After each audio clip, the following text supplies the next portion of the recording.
نحمده ونصلي على رسوله الكريم اما بعد فاعوذ بالله من الشيطان الرجيم بسم الله الرحمن الرحيم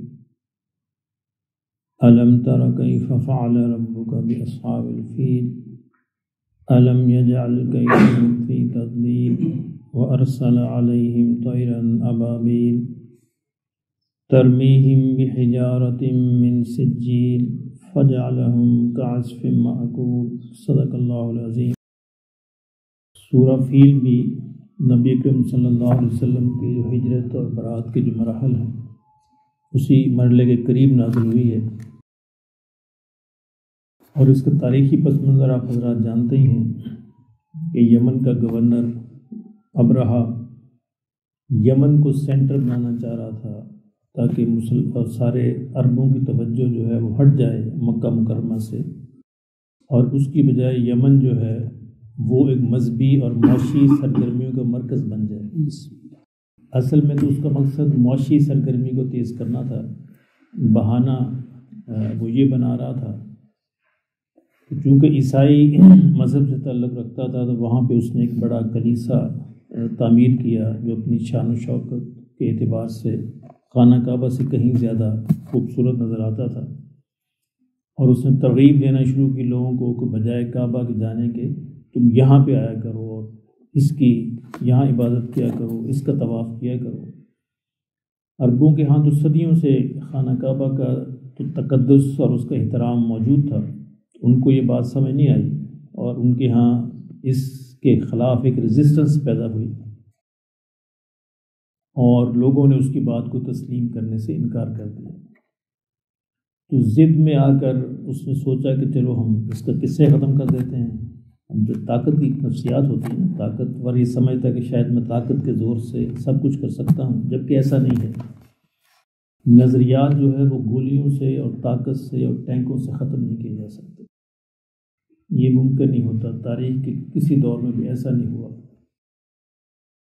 چنانچہ اس کے لیے یہ سارا اس نے پلان کیا کہ جب کعبہ ہی نہیں رہے گا تو لازماً لوگ جو ہے وہ یمن کی طرف آئیں گے اور میرے اس کلیسا اور چرچ کی جو ہے وہ زیارت کیا کریں گے۔ اس کے لیے اس نے پلان بنایا اور 60,000 کا لشکر جو ہے تیار کیا۔ اب 60,000 تو یہاں عرب کی کل ملا کے آبادی نہیں تھی۔ ہم دیکھیں گے جنگ احزاب میں، خندق میں پورے عرب نے مل ملا کے 10,000 بندے اکٹھے کیے تھے۔ مدینہ پہ جب انہوں نے محاصرہ کیا ہے تو 10-12 ہزار سے زیادہ نہیں تھے، تو مکہ کی اپنی آبادی 3-4 ہزار افراد پر مشتمل تھی، اس سے زیادہ نہیں تھی، تو کہاں 60,000 کا لشکر، اور پھر اس کے ساتھ ساتھ اس نے ہاتھی، جو کہ مکہ والوں کے لیے ایک نئی چیز تھی، یمن میں استعمال ہوتے تھے، تو بعض روایت کے مطابق 9 ہاتھی اس کی فوج کے ساتھ تھے اور بعض کے مطابق 12 ہاتھی فوج کے ساتھ تھے، اور خاص طور پر حبشہ کا جو بادشاہ تھا اس نے بھی اپنا خاص ہاتھی اس مہم کے لیے بھیجا تھا ساتھ اپنے، اس کا نام محمود تھا غالباً، ہاتھی کا نام۔ تو اس پورے لاؤ لشکر کے ساتھ وہ روانہ ہوا۔ راستے میں یمن کے کچھ عرب قبائل نے مزاحمت کی، لیکن ظاہر وہ تعداد میں بہت تھوڑے تھے، وہ بھی شکست کھا گئے۔ آگے جا کر کچھ اور قبائل تھے عرب کے علاقے میں، انہوں نے مزاحمت کی، وہ بھی شکست کھا گئے۔ تو چلتے چلتے وہ مکہ مکرمہ کے قریب پہنچ گیا، اور یہ واقعہ اسی سال کا ہے جس سال حضور صلی اللہ علیہ وسلم اس دنیا میں تشریف لائے۔ آپ کی ولادت کا جو سال ہے، عام الفیل کہا جاتا ہے اس کو، ہاتھی والوں کا سال، اسی سال کا یہ واقعہ ہے۔ یہ غالباً محرم کا واقعہ ہے اور نبی صلی اللہ علیہ وسلم ربیع الاول کے اندر آپ کی پیدائش ہے۔ تو یہ اگر آپ حضرات تشریف لے گئے حج کے لیے تو مزدلفہ اور مینا کے درمیان یہ وادی آتی ہے۔ مزدلفہ سے آپ جب سفر کرتے ہیں مینا کی طرف، وادی محسر کہتے ہیں وہاں پہ اس کو، ابھی بھی موجود ہے، دیکھ سکتے ہیں۔ تو وہاں آ کر اس نے قیام کیا، ابرہا نے، اس کے لشکر نے، اور وہاں سے اس نے پیغام بھیجا مکہ مکرمہ کہ میں اس ارادے سے آیا ہوں، تو بہتر ہے کہ تم لوگ خود ہی مکہ مکرمہ خالی کر دو، میرا تم سے کوئی لینا دینا نہیں ہے، میں نے کعبہ کو مسمار کرنا ہے۔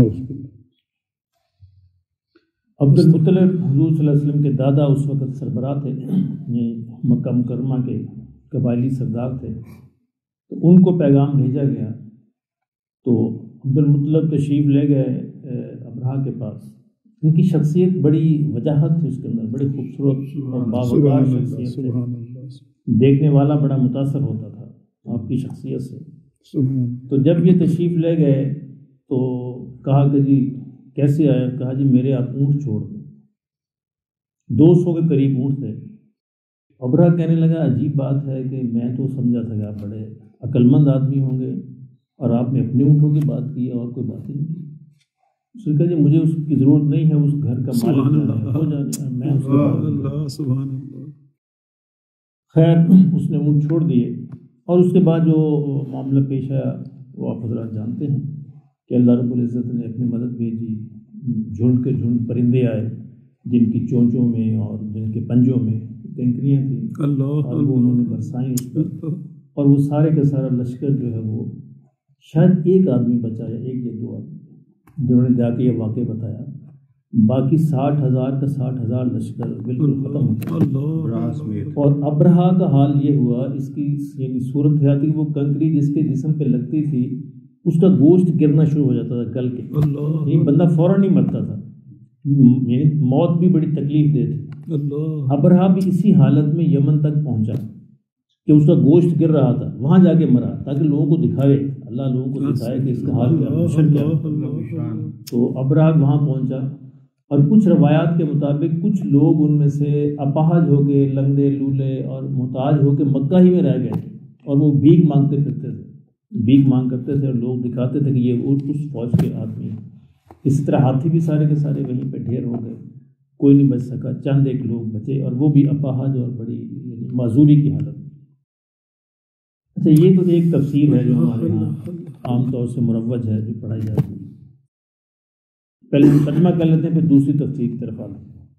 علم کیا نہیں دیکھا، علم ترا کیا نہیں دیکھا آپ نے، کیفا کیسا، فعل کیا ربو کا آپ کے رب نے، اصحاب الفیل ہاتھی والوں کے ساتھ۔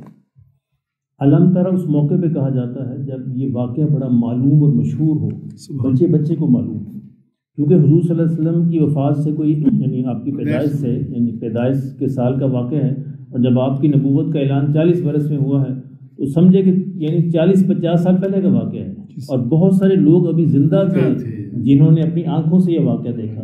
مکہ مکرمہ میں بہت سارے لوگ ابھی زندہ موجود تھے، لیکن ابھی پچھلے چند سالوں تک بہت سارے لوگ ہمارے یہاں ہوتے تھے جنہوں نے پاکستان بنتے دیکھا تھا، ابھی وہ نسل تقریباً ختم ہو گئی، تو اس طرح 50 سال میں تو وہ نسل باقی ہوتی ہے، تو اس لیے بہت سارے لوگ مکہ مکرمہ کے اندر موجود تھے، اس لیے مکہ مکرمہ کا بچہ بچہ اس واقعے کو جانتا تھا۔ اور بعض تواریخ میں لکھا ہے کئی لوگوں کے گھروں میں وہ کینکریاں بھی موجود تھیں، انہوں نے نشانی کے طور پر رکھ لی تھی کہ یہ کینکریاں آئی تھی، اس روایت میں آتا ہے کہ مٹر کے دانے کے برابر تھی، اتنی چھوٹی سی کینکری، اور یا چھوٹی سی اس سے بڑی، اتنی کینکری تھی جس نے یہ سارا نقصان کیا۔ علم ترا کیا نہیں دیکھا آپ نے، کیفا کیسا، فعل کیا تیرے رب نے ہاتھی والوں کے ساتھ، علم یجعل کیا نہیں بنا دیا، کیدہم ان کی چال کو، ان کی تدبیر کو، فی تضلیل ناکام و نامراد، وارسل اور بھیجے علیہم ان پر، طیرن پرندے، ابابیل جھنڈ کے جھنڈ۔ یہاں ہم سمجھتے ہیں شاید ابابیل پرندے کا نام ہے، ایسا نہیں، ابابیل اردو میں پرندے کا نام ہے، یہاں ابابیل سے مراد ہے جھنڈ کے جھنڈ، فوج در فوج، گروہ در گروہ، یعنی پرندے جو ہے جھنڈ کے جھنڈ آئے۔ طیرن پرندے ہیں، اور ابابیل کا مطلب ہے جھنڈ کے جھنڈ، یہ اردو والا ابابیل نہیں ہے۔ اور ان پرندوں کے بارے میں روایت میں آتا ہے کہ صحابہ کہتے ہیں ایسے پرندے ہم نے پہلے کبھی دیکھے نہیں، یہ عرب کے پرندے نہیں تھے، یعنی اس علاقے میں وہ دیکھے نہیں جاتے، کبوتر کی طرح کے مطلب تھے، کبوتر کی شکل کے یا اس جسامت کے، لیکن ان کی چونچ سرخ رنگ کی تھی اور ان کی شکل پہلے ہم نے نہیں دیکھی۔ ترمیہم وہ مار رہے تھے، بحجارۃ پتھر، من سجیل سجیل کے پتھر، سجیل کا لفظ ہے آب گل، یہ اصل میں فارسی زبان سے عربی میں آیا ہے، تو یہ ہے اس کا مطلب آب گل سے بنا، آب گل یعنی مٹی کے پتھر، یعنی یہ بھی مفسرین نے بڑی عجیب بات لکھی کہ دیکھیں کہ اللہ رب العزت دکھانا چاہتے تھے کہ مٹی کے پتھر بڑے پتھر، اللہ سبحان اللہ، یہی گولی مٹی کی گولی ہیں، ان کی حیثیت کیا تھی، یعنی اللہ یہ بتانا چاہ رہے تھے اصل میں ان کی حیثیت تو کچھ بھی نہیں، مٹی کے بنے ہوئے ہیں، لیکن ان کے اندر طاقت تو میں نے بھیجی ہے، حکم تو میں نے بھیجا ہے، تو اس سے ان کے اندر طاقت آئی ہے، جو اصل پتھر بھی نہیں تھے، جو اصل پتھر ہوتے ہیں وہ بھی نہیں تھے، سجیل کے تھے، یعنی مٹی کے بنے ہوئے پتھر تھے، تو ان کی حیثیت بھی کچھ نہیں تھی۔ اصل میں ان کی حیثیت اللہ کے حکم سے بچی. سبحان اللہ سبحان اللہ. فجعلہم تو پس کر دیا ہم نے کعصف معقول کھائے ہوئے بھوسے کی مانند. جن لوگوں نے بھینس گائے دیکھی ہے جب چارہ کھاتی ہے جس کو وہ چھوڑ دیتی ہے وہ ہوتا ہے کھایا ہوا بھوسا. یعنی کچھ اسے قدموں کے نیچے آگے پامال ہو جاتا ہے, کچھ منہ سے گر جاتا ہے, تو وہ یعنی چارہ بھی پورا نہیں ہوتا, کٹا ہوا پامال ہوا اور بالکل بری شکل میں ہوتا ہے. یہ شکل ہو چکی تھی ان کی لاشوں کی بھی اور ان لوگوں کی بھی جب اللہ کے عذاب کے بعد. تو یہ واقعہ تو تقریباً ہمارے ہاں سب سنتے رہتے ہیں کہ یہی اسی طرح اس میں تو کسی کو کوئی یعنی دوسری تفسیر موجود نہیں. یہ واقعہ پیش آیا, اس میں سب کا اتفاق ہے. یمن کا گورنر بھی آیا, ابرہ بھی آیا, واقعہ بھی پیش آیا, کنکریاں بھی آئیں, پتھر بھی آئے. اب صرف سوال یہ ہے کہ عربوں نے مقابلہ کیوں نہیں کیا؟ اللہ. اب یہ بڑا اہم سوال ہے. مجھے یاد ہے کہ میٹرک میں ہمارے اسلامیاتی کورس میں یہ صورت ہوتی تھی. تو میں نے اپنے استاد سے یہ سوال کیا, تو انہوں نے مجھے جھاڑ کے بٹھا دیا. وہ ایسے لکھا ہوا تفسیر, یہ بات سمجھ لیں. یعنی عربوں کی پوری روایت اور تاریخ کے خلاف. یعنی عرب جو اس طرح دیکھنے پہ لڑنے مارنے پہ تیار, تو نے مجھے گھور کے دیکھا کیوں؟ یعنی اس بات پہ لڑنے مارنے پہ تیار ہوتے ہیں. بکری کو تو نے پہلے پانی کیوں پلایا؟ اس پہ 60 برس ان کے ہاں جنگیں چلی ہیں. یہ تاریخی روایت مشہور ہیں. یعنی یہاں تک جنگ ہوئی, گھر میں مہمان آ گیا, 2 بھائی اس بات پہ لڑ پڑے کہ میں نے اس کی خدمت کرنی ہے, اور ان کا چلو پھر مقابلہ کرتے ہیں تلوار سے, ایک نے دوسرے کو قتل کر دیا. یعنی یہ قتل و غارت اور یہ جنگجوئی جو تھی یہ ان کی طبیعت اور مزاج میں تھی. یعنی یہ بات کہنا کہ عربوں نے مقابلہ نہیں کیا یا حضور صلی اللہ علیہ وسلم کے دادا حضرت عبد المطلب نے مقابلہ نہیں کیا, یہ ان کی روایت اور مزاج اور ان کی پوری تاریخ کے خلاف ہے. یعنی اس کی شان کے خلاف ہے کہ بغیر مقابلہ کیے وہ اس بات کو یعنی چھوڑ دیں, اتنی مقدس جگہ کو. وہ تو اپنی معمولی سی عزت کے لیے جان دینے کے لیے تیار ہو جاتے تھے. تو کعبہ تو بڑا محترم تھا ان کے ہاں, اور اس کے ہاں بڑی عزت اور احترام تھا ان کے. تو اس سے کیسے یہ واقعہ ہوا کہ انہوں نے اس کو آسانی سے چھوڑ دیا. اب دوسرے مفسرین کا خیال یہ ہے کہ واقعہ اصل میں ایسے نہیں, اور وہ کہتے ہیں کہ یہ حضرت عبد المطلب تشریف لے گئے اور باقاعدہ اس سے مذاکرات کیے. ایسا نہیں ہوگا صرف اپنے اونٹوں کی بات کی, ان سے مذاکرات کیے ہیں اور اس کو قائل کرنے کی کوشش کی ہے کہ یہ کام نہ کرو. جب اس نے کہا کہ نہیں میں تو اس سے باز آنے والا نہیں, میں نے تو کام کرنا ہی کرنا, تو پھر اس کے بعد انہوں نے اپنی میٹنگ کی. عبد المطلب نے واپس آ کر مکہ کے سارے سرداروں کو جمع کر کے اپنی میٹنگ کی ہے, اور اس میٹنگ کے درمیان یہ فیصلہ ہوا کہ جی ہماری طاقت تو اتنی, ہم تو ہیں 2000 یا 3000 یا 4000 اور وہ ہے 6000, تو ہم براہ راست تو نہیں لڑ سکتے. تو ہم اس طرح کرتے ہیں کہ ہم پہاڑوں میں چلے جاتے ہیں, پہاڑوں میں جا کے گوریلا جنگ لڑتے ہیں, لیکن ہم مقابلہ کریں گے. ایسے نہیں ہوا کہ ہم مقابلہ نہیں کریں گے, مقابلہ کریں گے, مقابلہ کے بعد پھر دیکھا جائے گا جو بھی ہوگا. اس کے بعد انہوں نے کہا کہ انہوں نے کچھ لوگ بھیجے, کچھ گوریلا پہاڑوں میں چھپ گئے, وہاں سے ان پر انہوں نے پتھروں کی بارش کی پہ اس کے ابرہا کے لشکر پہ. یعنی جو وہ کر سکتے, تیر برسائے, پتھر برسائے, جو وہ کر سکتے کرے. اور جب یہ سارا معاملہ پیش آ گیا تو پھر اللہ نے اپنی مدد بھیجی. اب وہ کہتے ہیں کہ یہ اللہ کے قانون کے خلاف ہے کہ اللہ گھر بیٹھے بٹھائے مدد نہیں بھیجتا جب تک بندہ خود سب کچھ لگانے پہ تیار نہ. تو اہل مکہ نے سب کچھ لگانے پہ تیار ہو گئے, اپنے گھر بار چھوڑ کے پہاڑوں پہ چڑھ گئے, وہاں سے تیر برسائے, پتھر برسائے. اور جب اللہ نے دیکھا کہ اب یہ ان کے اندر مقابلے کی ہمت ختم ہو گئی سب کچھ, تو پھر اللہ نے پرندوں کے ذریعے سے اپنی مدد بھیجی. یہ لازمی مدد آئی ہے, اس بات کو وہ مانتے ہیں. لیکن یہ نقطہ یعنی سمجھ سے بالا تر ہے کہ حضرت عبد المطلب نے یہ کیوں کہا اور انہوں نے مقابلہ کیوں نہیں کیا. تو جو دوسرا جو مفسرین کا گروہ ہے ان کے خیال میں پورا مقابلہ ہوا ہے, اور اللہ کی یہ مدد مقابلے کے بعد آئی ہے.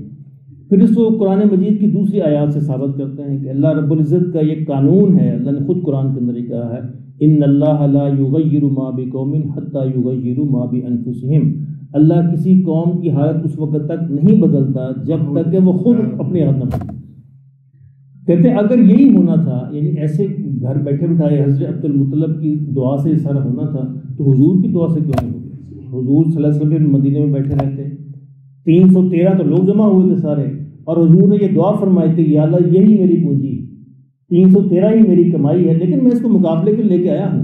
گھر نہیں بیٹھے، بدر کے میدان میں ان کو نکالا ہے اور نکال کے ان لوگوں سے یعنی مقابلہ کیا جو 1000 کی تعداد میں تھے اور جو پورے لشکر سے اور پورے اسلحے کے ساتھ لیس تھے اور یہ نہتا تھے.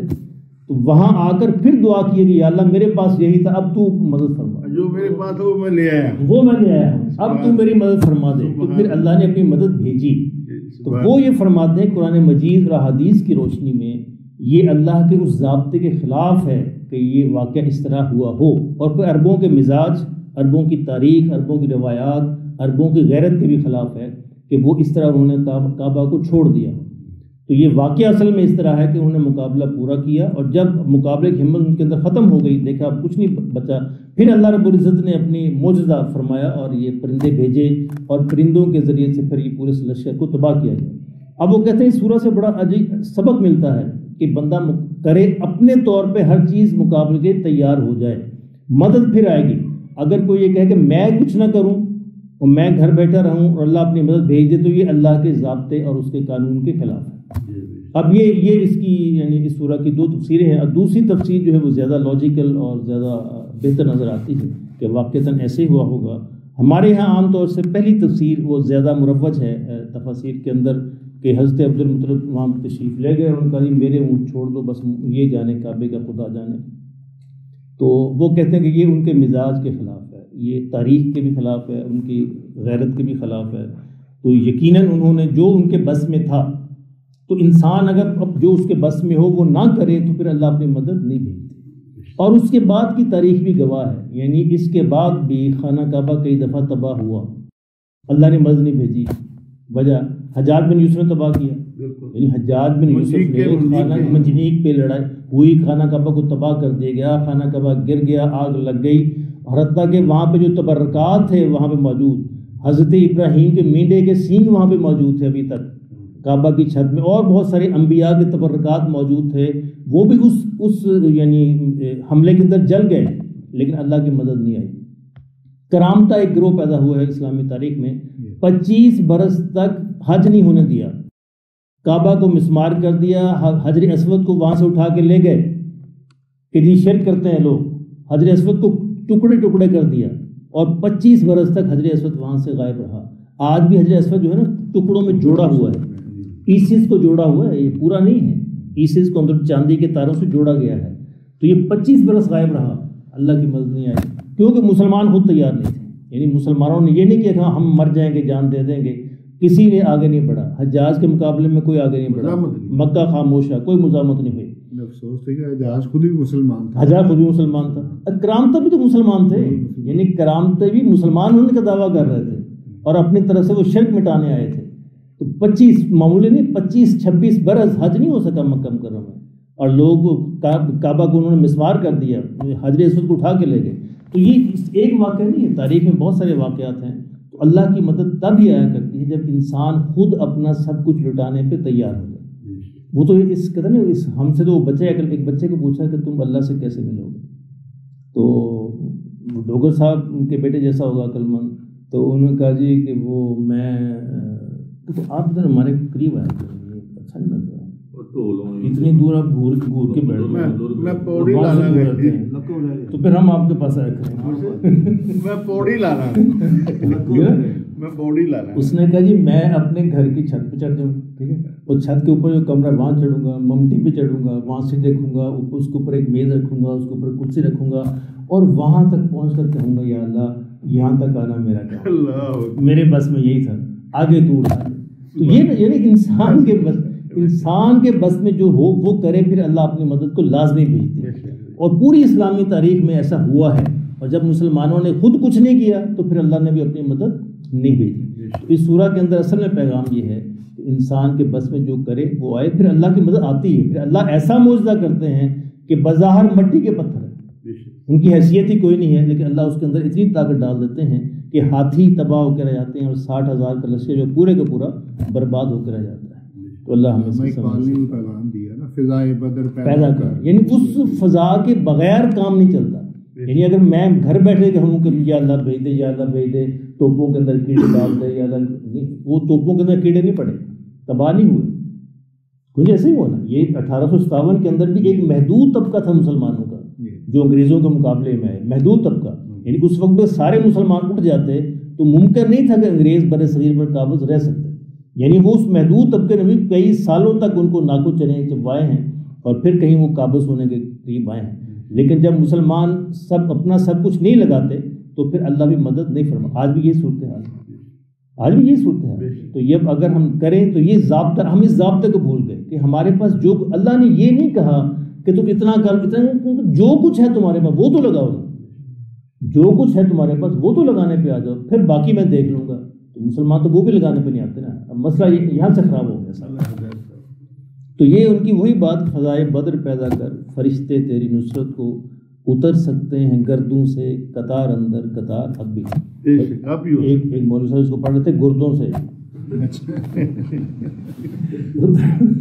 اتر گردوں کا مطلب آسمان، اتر سکتے ہیں گردوں سے قطار اندر قطار اب بھی۔ اور واقعہ تو یہی سنا اللہ شیر سے تو لگتا ہے علامہ اقبال بھی بڑے پہنچے ہوئے تھے اس میں کیا بہت بڑی بات۔ علامہ یہ تو بڑا ان کا معمولی سا شعر ہے۔ علامہ کوئی میں آپ کو شعر سناؤں گا، یعنی علامہ اقبال کے شعر، علامہ اقبال نے بڑا گہرا مطالعہ کیا تھا قرآن مجید کا، قرآن مجید کا مطالعہ ان کا بڑا گہرا ہے، اور ان کے اشعار جو ہیں براہ راست قرآن مجید سے کشید کیے گئے ہیں، یعنی ان کے پیچھے کوئی نہ کوئی آیت ہوتی ہے۔